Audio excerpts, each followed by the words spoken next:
Welcome all of you to the panel discussion today.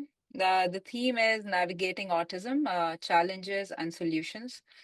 I'll give a short introduction of each of our panel members, starting with Ujjawal. Ujjawal Galada, who's an expert in financial planning and independent living, a part of India Autism Center. Sharmila Jois Vellal, she's a special educator, also the founder of an academy and multiple such academies that she has set up in the past. Dr. Kirti Joshi, she's a specialist in physiotherapy in kids and a part of Ramaya Medical Center in physiotherapy. And Ritu Vig, who is a parent herself and also a neurodiversity expert. So before we start today, allow me to set some context of who the viewers will be. Iyurved has been working in the space of nutrition for neurodiverse for the last 3+ years now. And we've catered to almost 600,000 customers. Most of these are children, teenagers, and young adults. And in the context of discussion today, so please keep in mind the age range of these children so that you know that their parents would be the ones listening to this. So the age range would be somewhere in between 2 years till about their teenagehood. So let's start. We will try to focus on the challenges and the solutions, most importantly, the solutions while navigating autism. So my first question before I start is around early intervention. I will start with Kirti. This is a question for you, and all of us. I would request others to also jump in. What are the most critical signs that parents often miss or overlook in the early years, and how can awareness be improved at that level? Vandita, thank you for inviting me to share my thoughts and experiences on this. So we've been seeing a lot of increase in children coming with autism in the past 5 to 6 years. Started since last 10 years, but last 5 to 6 years, we have seen a very rapid increase and a complete change in the pattern of children that are coming to us. Earlier, it used to be more related to motor issues only. And then now there's a complete change. I think all physios are finding that to happen. But each child, though we say it's a condition, or even if we call it a spectrum of conditions, each child will come with his or her own unique features. But having said that, some of the common things which tend to get missed out, and because these are children who are not clearly, very rapidly showing any particular motor deficit. So they tend to miss out that more. The first thing is engagement with the parent, engagement with the environment. We are living in a very busy lifestyle, especially in the urban areas, nuclear families, parents are both working. So the amount of time and engagement spent with children is limited. And sometimes I think that's where they tend to miss out on, yes, the child is doing something on the phone, able to use the phone so well, and able to do activities digitally so well, or is able to speak some rhymes, knows 1 to 100, can just recite that way. But there is no real conversation or any connect between the family members, the parent and the child. And so what happens is they tend to miss out these early signs of engagement that the child should be showing way earlier than when the child, they come to us when the child is not speaking. So that's already, 2 years of age, a couple of years of age. So by then, a lot of precious time is already lost. And these subtle things which you would have noticed if you are really engaging with the child doing one-to-one activity rather than you are on your system, child is on the phone. And so it just gets missed. Sharmila, you have worked in this space a lot with this age group. Do you share the same opinion or something more that you want to add? Definitely. So other than the fact that communication is a barrier that kind of do lead to some form of deficit in milestone achievement, but I also feel that there is a lot to do with the environment pollutants, as well as the kind of intake of the food during the pregnancy and post-pregnancy as well. not just the food aspect, but also like, generally the air as well. I feel, I don't know, I'm not a complete expert as such, but I feel that in terms of the number of, it could be the awareness as well, I'm not really sure, but the number of children coming ahead with autism being a diagnosis is far higher in the urban area than in the rural area.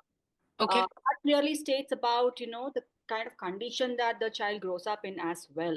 Okay. So as I said, I'm not an expert in it, but Yeah. this is my basic observation that I've Understood. over the Yeah. years, that this. Shraddha, I will maybe go deeper into that point that you said, urban versus rural. Something that I had in mind was there is some wait and watch approach that I have noticed in parents. Typically, parents end up saying, or um, the grandparents say कि wait कर लो देखते हैं कुछ नहीं होगा. So you would have seen it, Ritu. I can see it in the group that you have a lot of young parents. So in these years, you have come across multiple such parents. You may have counseled a lot of them. How risky is this approach, wait and watch approach, especially when it comes to autism or any kind of neurodiversity? Yeah, Vandita. So I think there is no point waiting and watching. Earlier, we were following this approach when my son was also growing up. A lot of pediatricians also said boys are late bloomers. And we lost some time in that. And I feel there is no harm in getting your child tested. If he catches up, well and good. There's no harm in giving some extra inputs and some extra therapies. But we are there's a fear of being labeled. There's a fear that, that stigma of society. You start comparing your children, especially when they're very young. I have done that myself.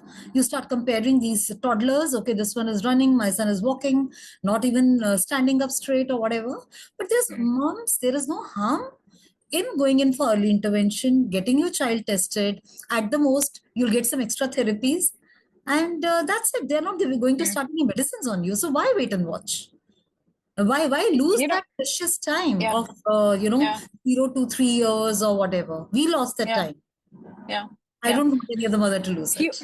You touched on something indirectly, which is maybe the mental state of the parent. That's what he's thinking, no? That the society is gonna label me, my neighbors, my in-laws, whoever, and especially the mom feels so because they feel that somewhere they're responsible and they will be blamed. Yes. So I want to go deeper in this in this emotional landscape of a family. That what are the stages of acceptance that these caregivers or these parents or these mothers go through? Ritu, you answer this first. Yeah, so this is a tough one. Each parent, however educated they may be pediatricians themselves. It's very difficult to accept that their child has some, a developmental disorder or a neurological condition. It's very, very hard on parent. First, we are all in denial mode for some time. Acceptance comes very late. For children who are born with, say, a syndrome, a Down syndrome, or a condition which is pre-existing, it's probably easier for them to accept because the child is there and diagnosis is there. But when your child is growing up and you see he has delayed milestones or he's not interacting as much like other children, you're always in denial mode. You're always trying all possible ways, going to mandirs, all babas, taveej, doing fasts, doing all that puja part, doing every possible thing in the hope that your child will catch up. And this is like a bad dream which will pass away. Sometimes children do catch up, but most of the times it's not. So a lot of stigma attached to disability yet still. We are in Mumbai, rural population. We are in South Mumbai. Still, mothers especially are blamed that they didn't take care of themselves in pregnancy. They were put on bed rest, or the BPs shot high. They didn't eat well, or they had some kind of stress. Now, working mothers have that stress because they were working so hard. There was so much of stress. But at the same time, we have seen mothers delivering twins. One twin has autism and the other one is neurotypical. So how correct are these judgments? Yeah. So Ujjwal, can I ask you? Can I ask you on the same lines what Ritu just said? you do get calls. You've told me you get calls on your customer care, even though you don't have a center up and running, but you're getting constant calls. Are these calls also coming from parents of, let's say, a 20-year-old, 21-year-old? And are they also thinking of, so they must be similarly worried parents who are looking at your center for the child, for the safety and future. Do you ever get into these conversations? Does your team ever get into these conversations of uh, helping them emotionally? Such calls often, especially from tier 2, tier 3 cities. Mm, They have heard about us on social media and then they reach out to us. mm, Many of them want to become a therapist and ask for if there are any coaching, training facilities for them because they've understood that they may not have therapists in their town, so they want to mm, become one themselves. So yes, we do get calls from some people tell us, why don't we start a helpline? But helpline may not be the right approach because you need to interact with the patient or with the autistic individual one-on-one to further correct diagnosis and for correct recommendations. mm. Sharmila, you have spent decades in this. And I think once you told me that you have to work the hardest on the parent and then comes the child. And I assume that when you say that, you're talking about the mental state of the parent. Can you double tap on that? What do you have to do? What do these parents say? What happens when they come with that emotional baggage? What is it? See, the main thing is that forget about a child with disability. If our own children were to catch up with the milestones little slower, how would we feel, right? Mm, All of yeah, us have had a panic state, and all of us have, oh, that child caught up, though they were born together. yeah, yeah, We yeah. have the societal pressure of comparing our children and saying, "Arey, that girl learned language faster. Why isn't your boy learning?" Things like that, right? So when Mm, that happens for a mother who has to first of all accept the fact that her own child has disability, mm, and not understanding what the depth of the therapy cost and the kind of scheduling that you have to do, the kind of intricacies of planning your holidays or going out to the event, all that kind of comes down. It's a lot to take in for a mother, right? So mm, mm, with that comes the feeling of I'm all alone on this journey. I don't have mm, any support. No matter, mm, like, I have a lot of parents who will not ask the grandparents for support because yeah. they feel that they're burdening them and they need to take Mm, up the responsibility themselves, right? mm, So then what happens is that along with the guilt comes the lack of trust. Nobody understands my child better than me. So the mm, trust that you need to build as the educator with the parent, we need to give them time, a lot of time. I've had meetings up to 6 to 8 times before the parent trust me that they can entrust okay. their education on in my hand, right? So there is a lot of trust that we have to work with. There's a lot of patience. There's a lot of understanding the cultural background they're coming from, right? So each of our cultural backgrounds impact the mother's stress level and thereby impact the child's ability as well. You see that mother walking around gloomy with a lot of stress, you can see that the child also has that anxiety with them, right? So it's Yeah. not to take in for a mother, and until unless you break that barrier and tell them, hey, I'm going to be with you on this journey, it's going to be very difficult to extend the support. There's a huge section of the society, which is the society itself, which plays a huge role in the parent feeling so, or in the mother feeling so, that overburdened or being judged. Ritu, you are an autism advocate. You've been working in this field, spreading awareness for the last several decades. Uh, I need you to focus a little bit on the society's thinking. So, how does society's thinking about autism affect the mental health of parents? What have you seen happen uh, in the way society thinks of autism and in the way that parent is reacting under pressure of that? And also, what do you think that you have done or advocates like you should do, or generally how can we make this a little bit more less burdensome for the parent? Yeah, the first and foremost thing I feel, a lot of people, the teachers and a lot of people, other people, they approach me and say, we have an autistic child in a neighborhood or in a class. How do we talk to them? So I was like, they are humans.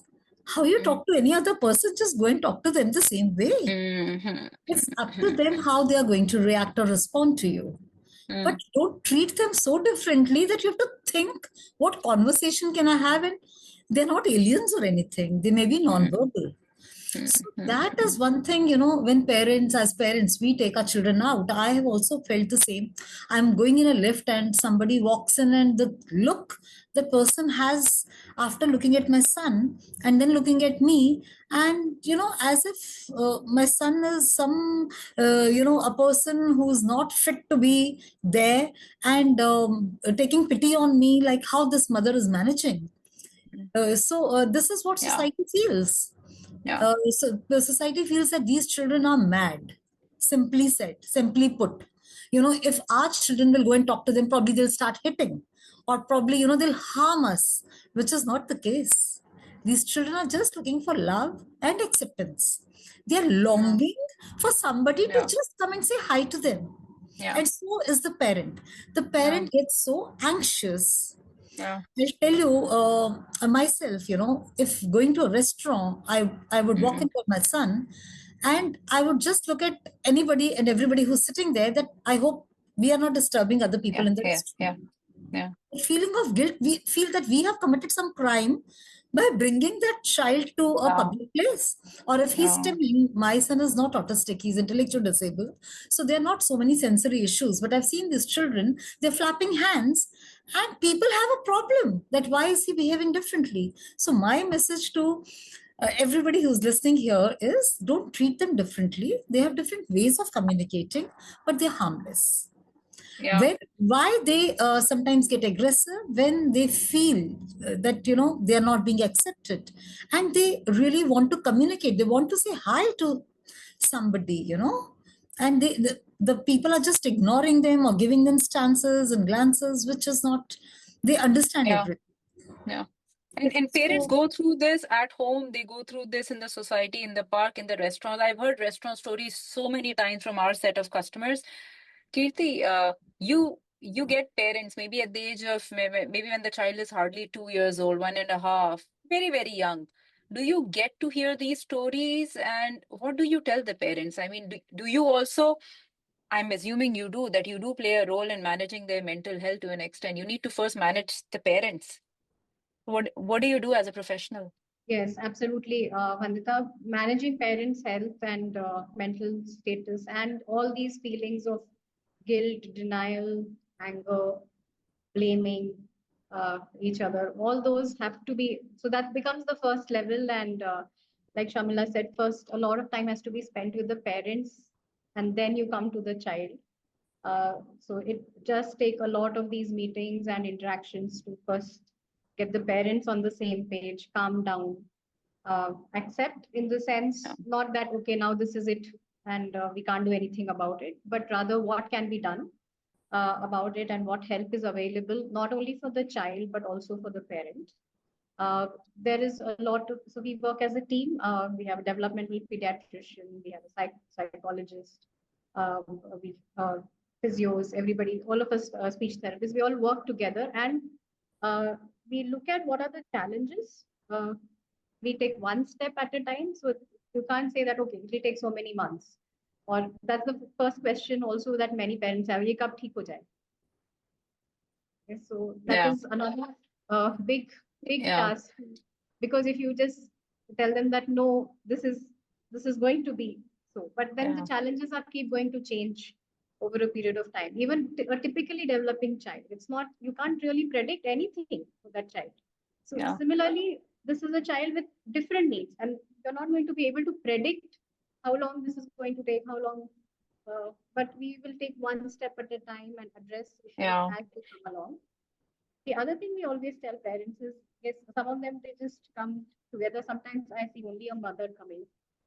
Either ways, we try to get in both the parents, and we tell them, even if you're coming to therapy together, do not get burdened together.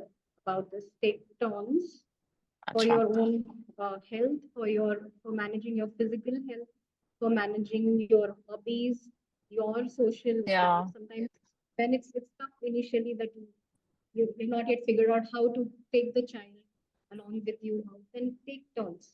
You either the mother goes out and father is with the child, the other way around. Yeah. Go for a walk.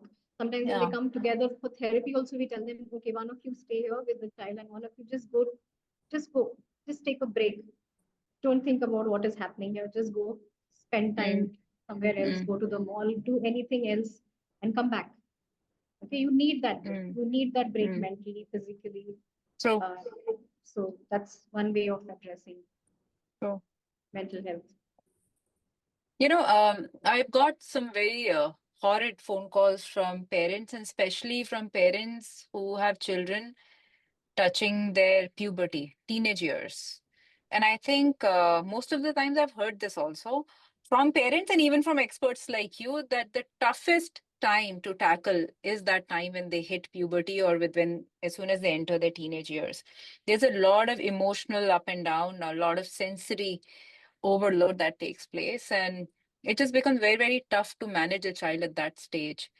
Uh, Sharmila, I want to ask you here, because I know you work very closely with slightly older children as well, and you do have older children in your Ananta Academy as well. So, how do you help them understand that they're going through this change and then now they have to become more and more independent emotionally?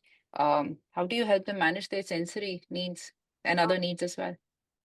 One is mainly at my center to have a communication with my teaching staff, because I don't want my teaching staff to think of it personally or consider it as an abuse, because nowadays the new wave of educators who are coming are more about mental health, self mental health, and care for themselves. So therefore, anything that they see out is a trigger for them or target for them. So they get into a whole mental health issues.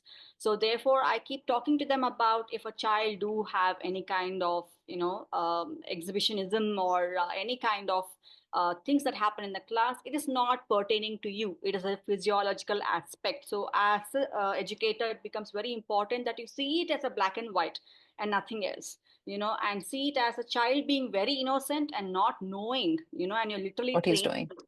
Yeah. So one is that, and having an open communication with the child themselves, that is very, very important. And saying that, where do you do this behavior when the child is there have been times when they take it out right in the middle of assembly that's happening where everybody is there, and we're like, no, where do you do it? Go to the bathroom and do whatever you want, not here. So we have a designated place where they go and do it, and we have a very open communication about it without saying chi tu and making them feel disgusted about it. And when the other kids do react to it, or they go, oh my god, what is he doing, then we have a discussion about, hey, this is not, he's not trying to make you feel awkward about it, and try to have a discussion. So we have a lot of circle time with the adolescents, and mainly with the parents. We always have a Yeah, talk with parents. yeah, It's very important that the parents do reach out to experts, if not us, at least go to the experts and kind of get an understanding on how to handle it. As because they this should not be the reason why they don't take the children out, because there's a lot of aggressiveness or there's a lot of irritability, and they don't know what will happen when and things like that. You need to think about the future. You need to think about how your lifespan will be post teenage, right? So for that, it becomes very important the family also has a process for it, and a yeah, time calendar or a schedule that the child will be sorted in terms of, okay, this is what will happen. I'm talking about an extreme cases, but most children understand, okay. majority of them understand. Only in Mm, the rare cases where a mother helping out the child in creating a schedule for themselves would benefit the mother as well as the child as well. But that you can reach that trust point only when the parents are open to have the discussion, and it, as educator, it becomes very important that we have that talk much earlier, like at least 2 or 3 years earlier. I start the discussion with the parents, so. yeah. I'll share an example here. So I'm talking about a neighbor of mine who's also a special educator, very senior lady.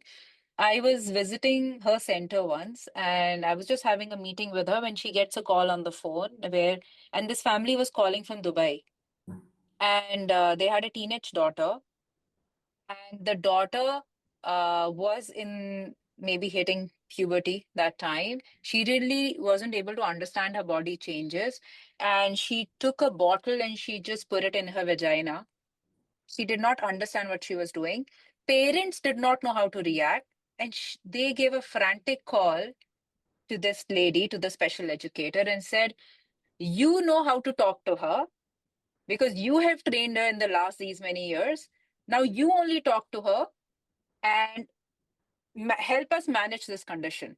And her response after she put the phone down was that this is exactly what happens when you have a disconnect with the child from the beginning emotionally.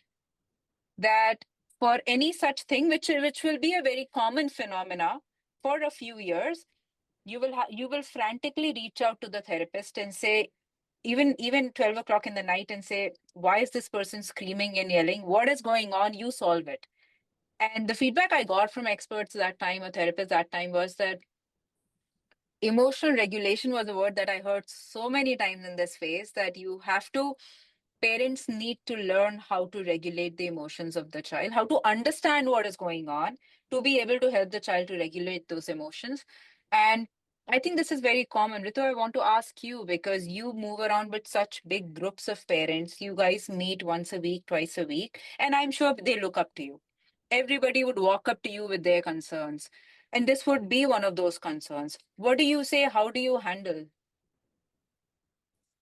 Yeah, so this is one of the major concerns we are also facing with adolescents.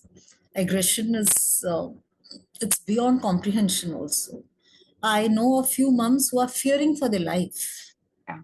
So this mom called me one day, a friend now, and she said, I'm sitting near the entrance of the door with my handbag and my car keys. And she had a daughter. So she said, if my daughter comes in and she starts hitting me, I'll just run from this home. And she had no heart to leave her alone, in that phase also. So that is what parents are facing. And I feel there is always an underlying cause for the aggression. Like Vandita, you rightly said, emotional regulation. There is more to it. The child is trying to communicate, Yeah. maybe the environment where he is, maybe the inside the house, the dynamics. These children cannot communicate the way other teenagers can, and so it comes out in form of aggression. Yeah. Their emotions are trapped.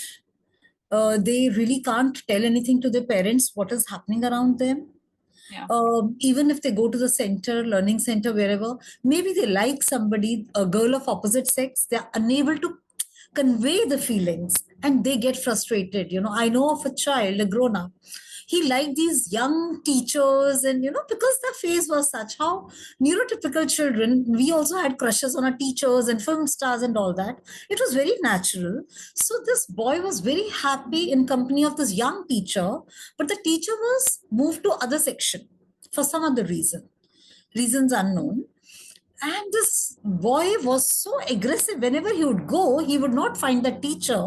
Not that he was doing anything or there was anything. It's just that her presence made him feel happy. And he used to get very aggressive. So for parents, for teachers, for therapists, very important to find out. Sometimes it may be a very, very small cause which is causing this aggression, but it's a big major issue. And parents also, like how Sharmila just put up, if a child, the masturbation doll, they have to facilitate that. It's part of growing up. We need to give them sex education at the right time. We have to explain them the anatomy of the body. Like, this is just a part of growing up, but because these children they are disabled, we take them for granted. We think they will not understand, and why are we telling them? We kind of try to shove all these things under the carpet, that they'll have feelings for opposite sex when they'll grow up. We think, no, they have no right. They have no right to be married. They have no right to have a personal life, which is what is causing a lot of issues. And it would be nice. We also had few workshops with gynecs and experts in this field. And if more can be done in this area, it will be really nice. Can I just add another point to this? Yeah. So I feel the whole aspect of the emotional regulation and all that comes in play only during the adolescent or even post 10 or 10 years of age.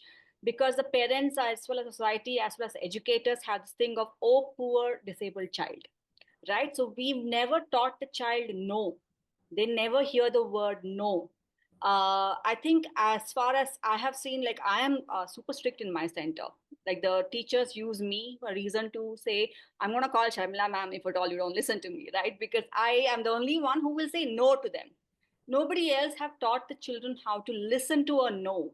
What is it that when we say I am feeling unwell or I am not happy about it, if you don't show them that I am unhappy because you're not listening to me, the child will never know. So they don't know. They've only heard about everyone saying yes to everything. They've only heard about everyone being positive about their reactions. So when they go out to the world, they Mm. see that they want something, they attain it, and so everybody reacts, what is happening? Why are you doing that? Right? From earlier age, a child is a child with or without disability. You need to teach them what is and what should not be. I think there is a borderline that we need to kind of say, this is the line that I draw and you will not cross it. Right? Mm. That becomes very crucial, and majority of the parents, majority of our culture is still not for it. They still see Mm. as child with special needs will be, oh, let's look after the child with care and absolute create one beautiful world for it.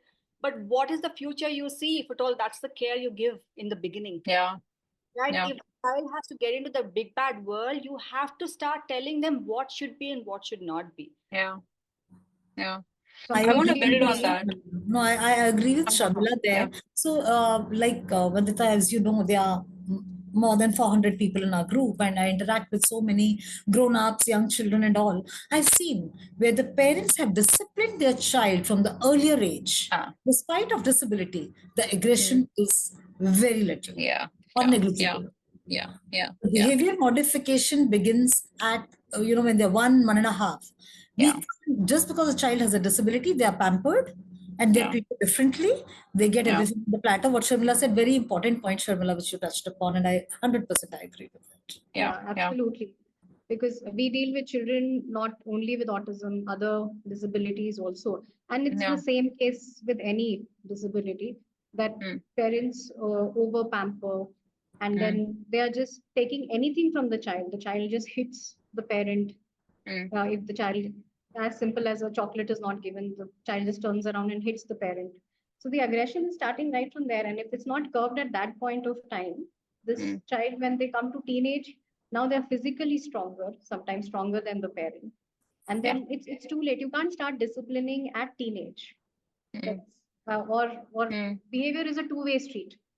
Mm. It's always a Yeah. reciprocal event that cannot happen suddenly at one point of time. Now I can't deal with this, so now the child needs to behave. It Yeah. cannot happen that way. It has to be curbed Yeah. right from the beginning and shaped, and Yeah. uh, same way you would do for any other typically developing Can child. I? I'll just add another, just a different opinion here. Something that I heard from a friend of mine, and she works for a very well-known international school as a special educator. It's an inclusive school.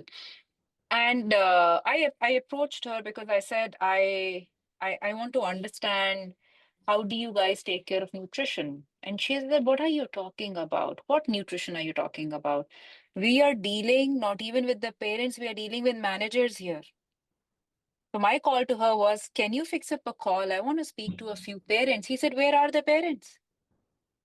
When we write to parents, and I'm talking about very mild autistic cases here or mild learning disability cases here, not even profound cases. And these children come to the school, and if the homework is not complete, they would want to meet the parents, and they would probably drop an email or just drop a WhatsApp or whatever. And the reply, she said, I will show you the reply. The reply says, let me speak to the manager, the home manager, and get back to you. Why isn't the homework done? So there is, I think what I want to add here is that there is some amount of convenience also in saying yes, because no is tough for anybody. It's not about neurodiversity or neurotypical. It's just You have to be more involved. The moment you say no TV, then the child's going to say, then what do I do? You come and do it with me. That just creates more work for you.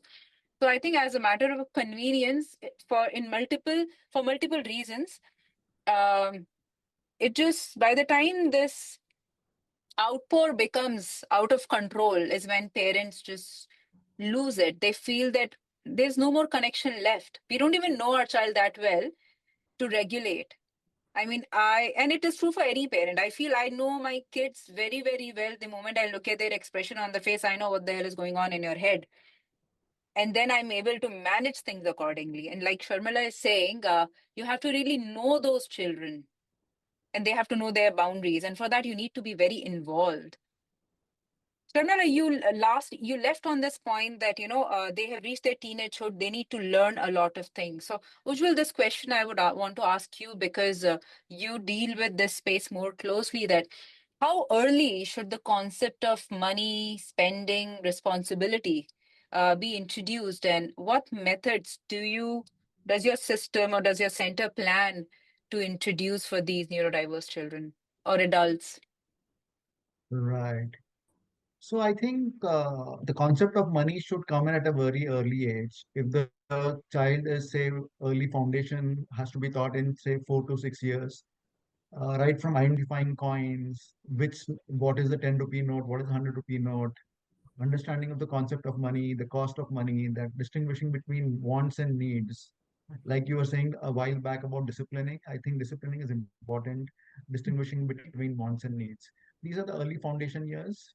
Then some practical skills at 7 and to 10 years is something that we would recommend, where we teach them saving, simple concept of budgeting, introduce the concept of pocket money, or give a token amount for doing good work. So these are at the age of 7 to Mm-hmm. 10. Mm-hmm. And then real life examples in between 11 to 14, where you give a small allowance, Okay. ask them to take some small decisions, low risk decisions. Delayed gratification has to be taught. Otherwise, they would end up spending and splurging. And neurodivergent individuals learn more by repetition, predictability, and visual tools. Mm. Ritu, I know that you take these children out on different fairs and activities. I think somewhere the goal is also this, to make them independent, whether it's with money, with travel, with taking decisions. Just double tap on that and tell me, what do you do? What is the objective? How do you do it? Yeah, so we are looking at making these teenagers independent and have a life like any other teenager would have. Why should they be denied of all the fun of hanging around with friends because they hang out mostly with their parents? So we organize these small get-togethers. We're having this dance party now, and Mm. so the teenagers, it's for 18 plus. So it's a safe space. We booked the hall. We've got the DJ. We're giving them food boxes. So parents are also feeling very safe. They'll just drop their child if they want to. They want to stay back, they can stay back, and they'll just dance, come, go. We take them to restaurants. So we tried sending them to restaurant with a fixed menu, set menu, so that they are not fleeced of while they're ordering and all, because we've experienced that in past. But through these experiences, they're learning, how much food to order. So sometimes they over order the food, or sometimes, then they say pack it up. So the concept of money, like how Ujjwal also just said, they have no sense. Parents are going to pay, so they don't understand. So we have to teach them. So each child can order one drink and one item to eat, because they go overboard. They're all foodies. That brings them pleasure. So Mm. similarly for movies, so we try. There are slips and misses. They do Yeah, tend to lose money sometime, but they're learning in process. got it. Even Got these it. Kali Pili taxis in Bombay. So my son is very scared of traveling because 2-3 times the taxi drivers have fleeced him, not a big amount, but whatever. So now, I've taught him, ask for GPay. If GPay is there, you pay through that. So that way we are making them independent. Got use it. of GPay, use of cash, we don't deal with so much, but we send them to for the small dates, a coffee date or Mm, something with a mm, fixed menu. Right now we've started, and slowly we'll put them onto mm, where ordering, they mm, do order and they do end up mm, paying up extra or ordering mm, extra, but these are mm, steps we are taking with them. And like Ujjwal said, you have to keep doing it again and again, and then Yes, eventually they figure it out. they'll figure So, out. yeah, I've heard this many a times from experts, and that try to find something that your child is good in, and then then eventually they can become masters in that, because typically there will be something that your child enjoys doing and probably can make a career out of, or can be meaningfully occupied in that. Shamila, I want to ask you this, that how parent normally would come and ask me this, that how can I understand what my child is naturally good at or enjoys doing? How do I even begin figuring that out? That's why multiple intelligence becomes a very crucial thing, applying that in the education, because uh, what happens during the early intervention is parents are only doing therapy, and post that they're only looking into providing the education. They don't even look into, like, building the skills. Or I keep asking, so what are the classes your child goes to? They will talk about physiotherapy or occupation therapy. I'm like, no, what are the skills that you're working on? Does it go for music class, Yeah. dance class, Mm, sports, swimming, something that you're putting your child in? And they're like, mm, no, we don't get time. I'm like, then put the therapy aside. Make your therapy one time a week.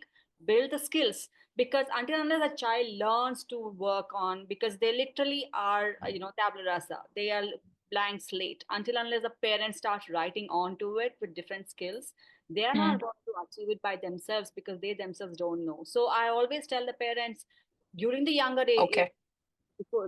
below 10 years, sports and the art is an absolute must. Any Yeah. sport and art, it doesn't Understood. Understood. years. Exposure to all of that. Yeah. Yeah. Yeah, and post 10 years, start exposing them to different things, like, get them involved in gardening in the house, get them involved in, going to the grocery stores and things like Yeah. that.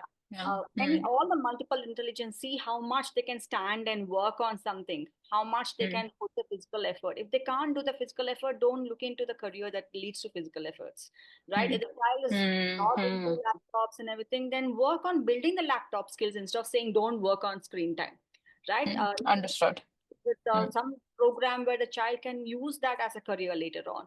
So mm, always mm, expose them to different skills mm, set, so that what it is. Take them to people, mm, outing, and see how they interact with people. If they're really mm, good with interacting with people and friendly as such, then start thinking of them working in hospitality industry, and start mm, exposing to those things. So it's very mm. important that post 10 years we start looking at uh, kind of shaping their skills, shaping their, what the career that Okay. we take them into.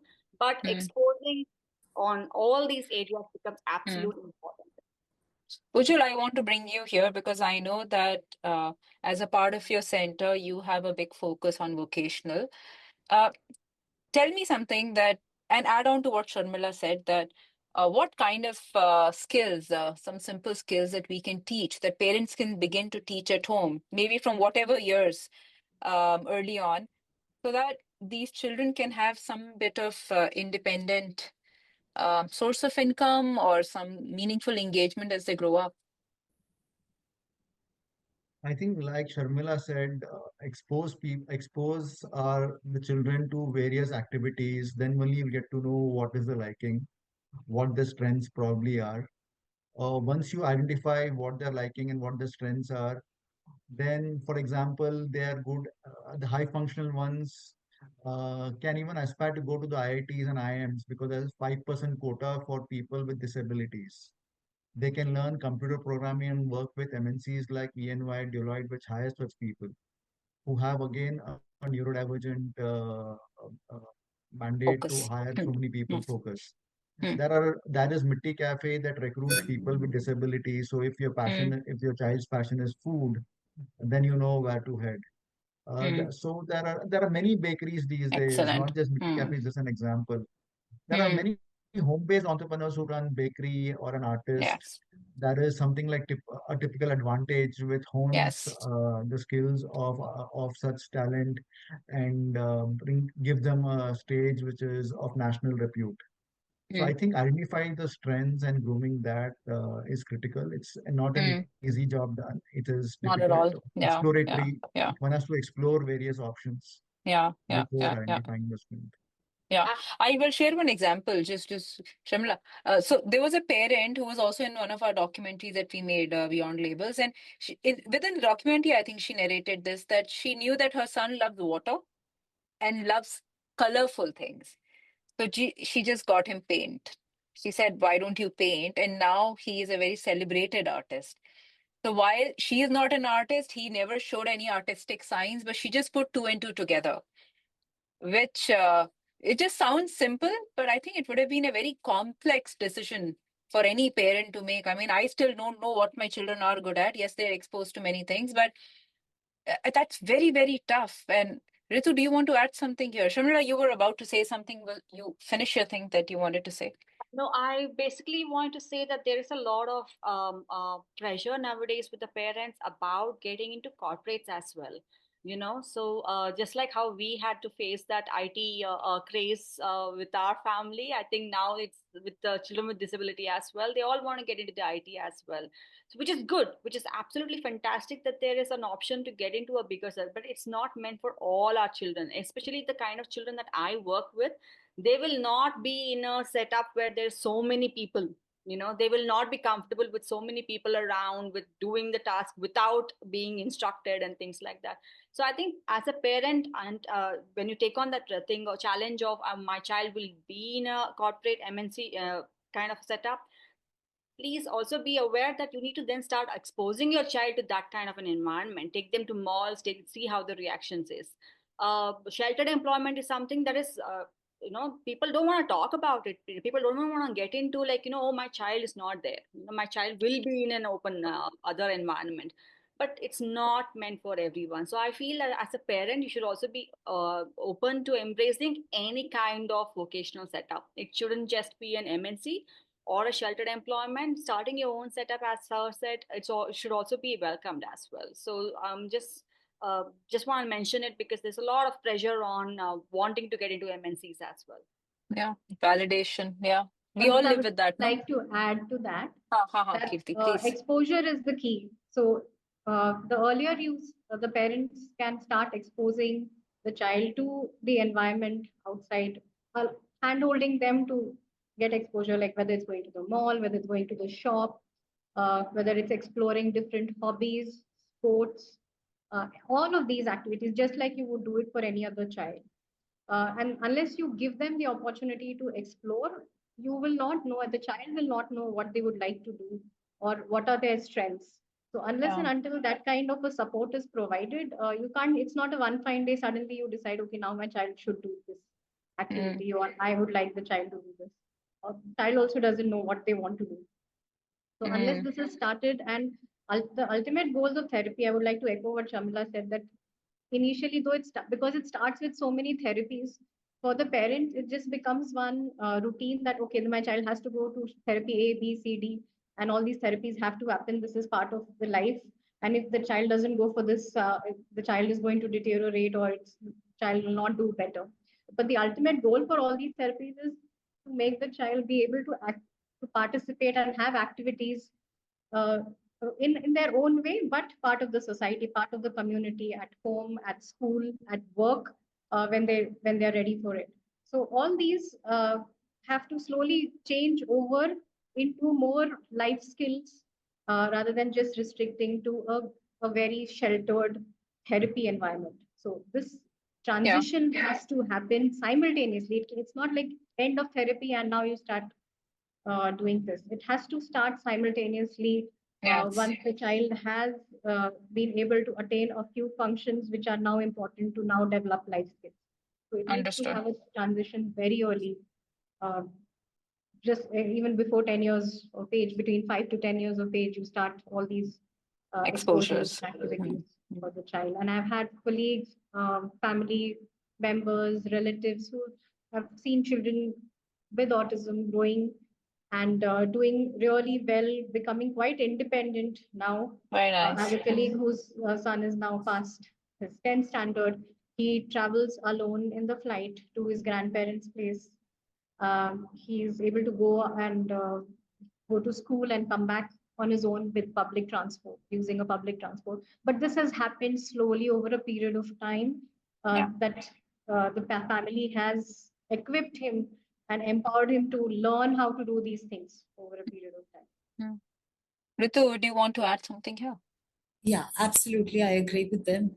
And therapy, though we are in favor of therapy and we know how important therapies are, how Kirti rightly pointed out that parents are so obsessed with this therapy thing that they leave no time for the child. I have done it myself. You know, when my children were growing up, I gave them a lot of exposure, skating, swimming, didn't pick it up as a sport, but at least I gave them exposure. And here also, special hangout when we get these children, we have a very unstructured way of learning environment where two children are playing cricket, two are playing basketball, they are doing whatever they feel like. So many a times the parents come and request me, why don't you do a proper structured class? Then we'll come regularly. I said, no, I can't do that because the child has to let loose. Somewhere the child has to be free, safe. He has to think for himself what I want to do.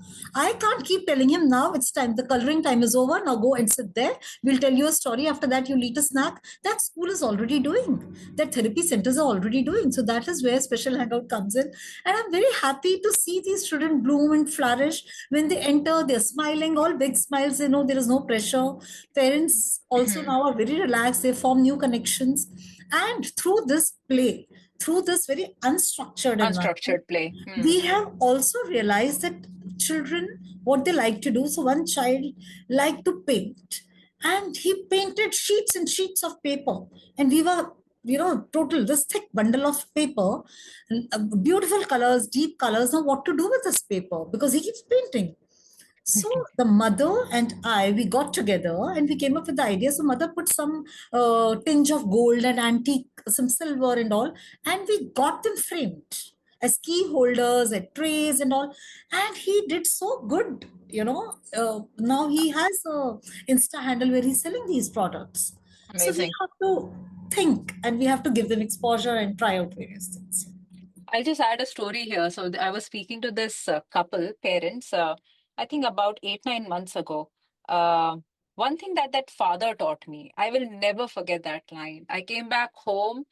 It stayed with me. It still stayed with me. He said exactly this, that Vandita, I was trying to fix my child as if he was a machinery.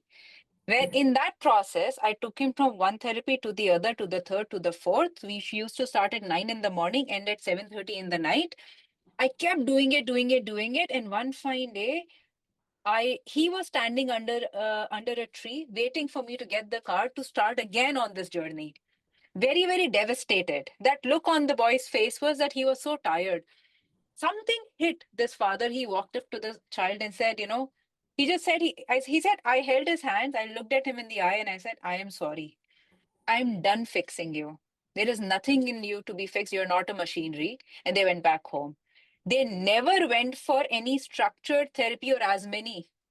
And he said that was the day, Vandita, his graph of improvement or whatever we were seeking, it just shot up.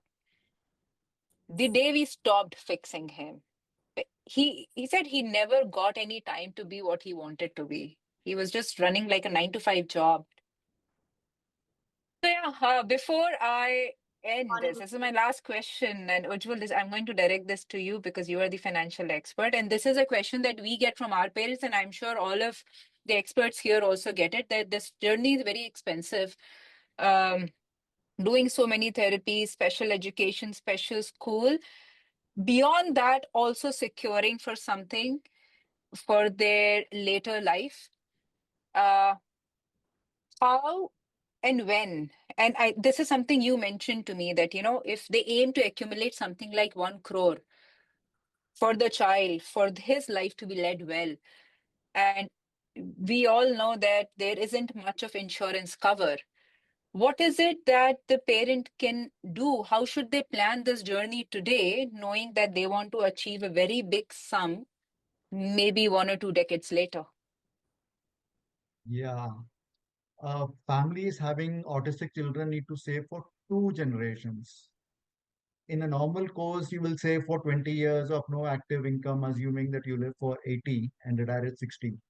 So 60 to 80 is where there are no income, you need to plan savings for that. But in case of children with profound autism, they may not have economic opportunities. They may not be able to take financial decisions. In this case, you will have to save for 50, 60 years without an active source of income.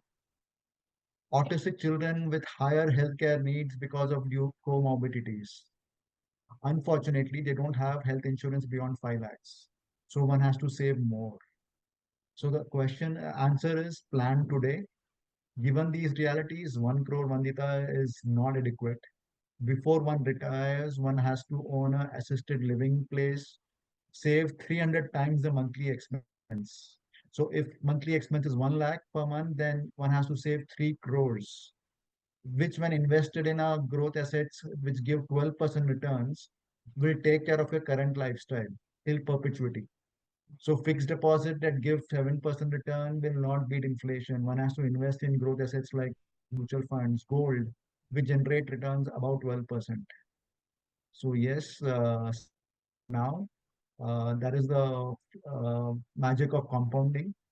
Yeah. So I think start now. Mm.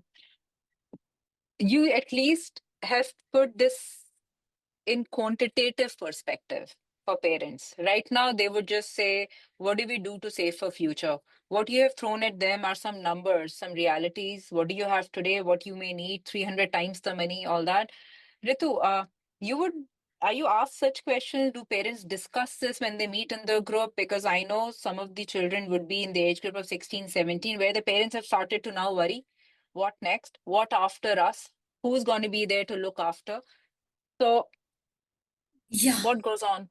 yeah. This is one of the most asked question. And we are looking at various aspects. We even had one session with the New Autism Center on their residential setup, and Forum for Autism is conducting another one. And Mm, so not everybody can afford these residential facilities.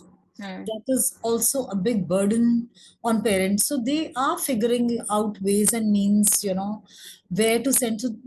Yeah, so there are centers which take children without asking money, also a nominal mm, amount, and they keep mm, them. Of course, the facilities can't match, which is very heartening to see that parents have to send off their children and to plan for the future. It's a financial drain is huge. It's a big mental agony for the parents. What after us, how to save for them. And now with nuclear families coming in, and if you have one mm, child with disability is older, you don't even go for a second child. So there's no sibling, there is nobody to take care of the child.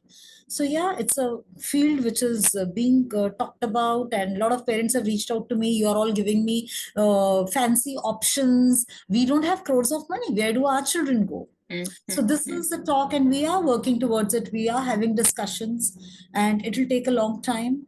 But yeah, we are looking at all the options. In fact, we are also mm, looking at building a community so strong that mm. nobody has to leave their home and stay where they are, and let the younger parents take care of the older ones.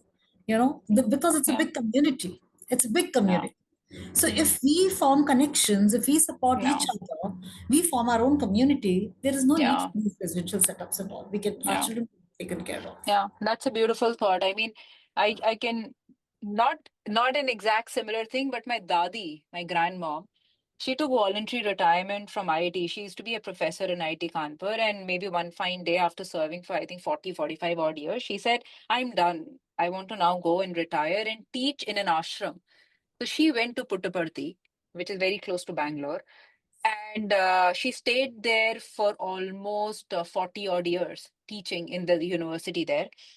And I still fondly remember that place as being a self-sustained economy wherein everybody was looking after each other. So when you narrated this model, it reminded me of that ashram. And I'm sure there are many such ashrams that work on this model where it is like everybody is doing things for each other in cash or in kind. And it's just very, very minimalistic, but extremely satisfying and happy. So I hope these things do become a reality. And I know, Ujjwal, you and I were talking and you mentioned something around a will and a trust. I want to bring this up because somehow I did plan a session on financial planning, and I was telling this to Ujjwal that I had a session 2 weeks back with an expert who's also a father of an autistic daughter who's now working in EY. And I didn't see, so even though parents had come with their questions for that session, none of the parents really asked questions on financial planning. They all kept asking him about uh, early intervention. I still feel that parents do not understand or haven't thought about that this is also a reality which is going to hit them. And I don't know how to more emphasize that it's an important topic, as important as early intervention or anything else. That should be discussed for all of us, should be discussed from day one, but more importantly for them, because they're very pure souls and anybody can take advantage of them. They will not be able to take a monetary decision always in the right way. So I just hope that, I don't know, maybe Sharmila, Ritu, you, Kirti, through you, if you can keep spreading this message out, because I have personally not seen parents ever talking about this. They only say, bahut mehenga hai. Things are very, very expensive for us, but I don't, generally, I think this as a topic is not led by females in the family. Maybe that's the reason. And a child is mostly taken care by the primary caregiver, who's the mother, who's a female. Maybe that's the reason why I don't see much of a conversation around financial stability and independence of future. But yeah, anything you want to add, Ujjwal, before we wrap this up on this topic? I think I'll just complete what you said. People postpone long-term decisions. Just like good health is postponed, just like uh, I met three parents yesterday, and they were saying, "Hey, 15 years from now, can you set up a center in Bangalore?" I said, "Hey, you are thinking that you are very sure about your life over the next 15 years. Anything can happen anytime. So a will, a trust, all these become extremely important. And I'm sure Ritu, Sharmila do workshops around this and spread the message. We would love to do that given an opportunity. I think that's a big missing link right now. Yeah, I agree. I agree. I think we have hit our target of an hour, and I tried my best to cover all the topics. I hope I didn't rush through something too fast. But for me, it has been a very um, informative set of opinions. Something that me and Divya will go back with and maybe spread again in our set of parents. We have a decently sized community, so I will be sharing this video. I know not every parent will have the time to watch the full video, but even if they can, they'll walk away with something for sure. Thank you so much, everybody, for sparing an hour for us.